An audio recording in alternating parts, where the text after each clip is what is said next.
आज पंड्या स्टोर वालों ने दिल को कलेजे को ठंडक पहुंचे ऐसा काम किया है।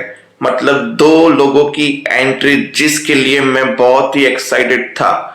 चीकू और श्वेता को मत समझना एज अ गेस्ट एपेरियन यानी मेहमान कलाकार की तरह दो लोग चुटकी को समझाने के लिए आए थे उसके भविष्य के लिए, यानी कि दारा पंड्या और ऋषिता पंड्या यानी कि नताशा यानी चुटकी की माँ, और साथ में उसकी बड़ी माँ यानी कि दारा पंड्या।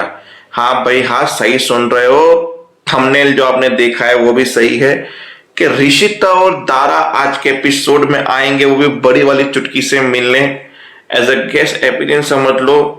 मतलब उसकी मंतदन आत्मा थी जो सवाल कर रही थी पंड्या स्टोर को बेचूं या ना बेचूं, उसे समझाने के लिए आई थी। तो क्यों आई कैसे ही चलो बताते हैं। देखो सब लोग दामा घर पे पहुंचे। दामा ने देखा घर बिखरा हुआ, घर को ठीक करे थे। फिर वहां पे चुटकी ने गले लगाया, मैं सबको तो खो चुकी हूँ, आपको कैसे खोलूं। अब मेरे में सहन शक्ति नहीं है किसी को खोने की। प्लीज मेरे होते हुए आपको ऐसी हालत में आना पड़ा, मुझे अफसोस हो रहा है। बोला कहाँ है, ऐसा किसने कहा कि तुम्हारा परिवार नहीं है तुम्हारे साथ। पंड्या स्टोर पे लेके गई, फिर अंदर से कुछ कपड़ा निकाला जिसपे सबके हाथ थे, वो दिया। चुटकी ने उसको गले से लगाया और सीधा वहां पे आ गई ऋषिता प्रकट हुई।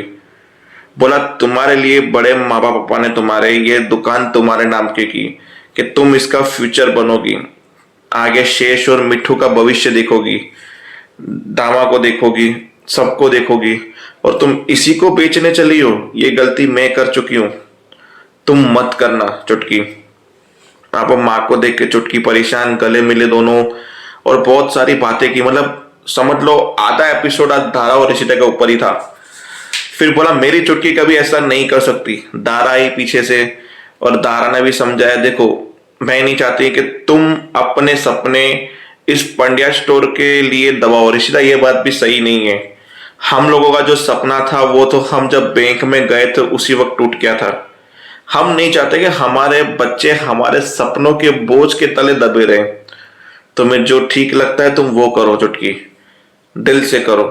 ऋषि ने समझा रहे वो जो भी करो डिसीजन चुट यानी उसके शेष के लिए और मिट्ठू के लिए सोच समझ के लेना। तुम तो ये स्टोर बेच के चले जाओगे पर ये अनफेयर होगा शेष के लिए और मिट्ठू के लिए। तुम्हें उनके भविष्य के बारे में सोचना होगा। साथ साथ में तुम केवल अपना नहीं सोच सकती, इसके लिए जो भी डिसीजन लो सोच समझ के लेना। ऐसे करके दोनों ने बातें की, दोनों चुटकी से गले लगे एंड हैप्पी वाला मोमेंट। मतलब आज दोनों की बातें सुन के, दोनों को देख के मेरे दिल को ठंडक पड़ गई।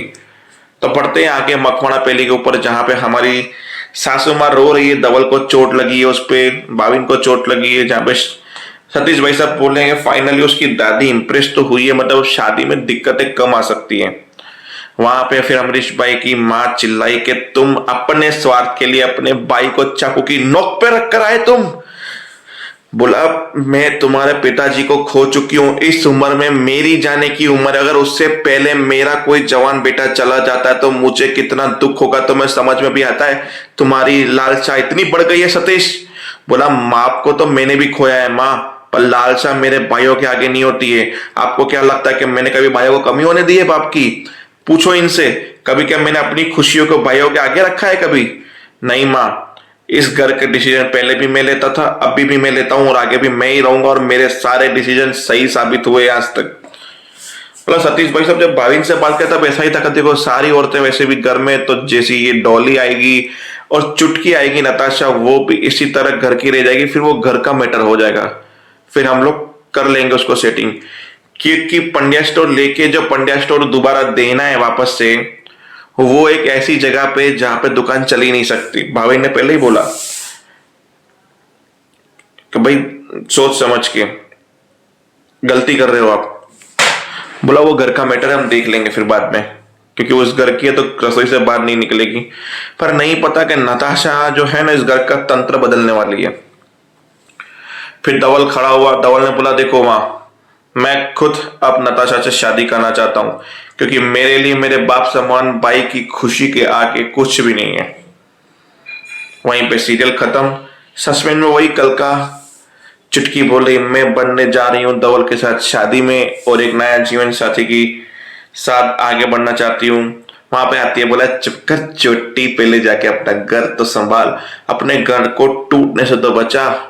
मैं तुम्हारी शादी भी नहीं होने दूंगी और साथ में पंड्या स्टोर भी हड़प लूंगी।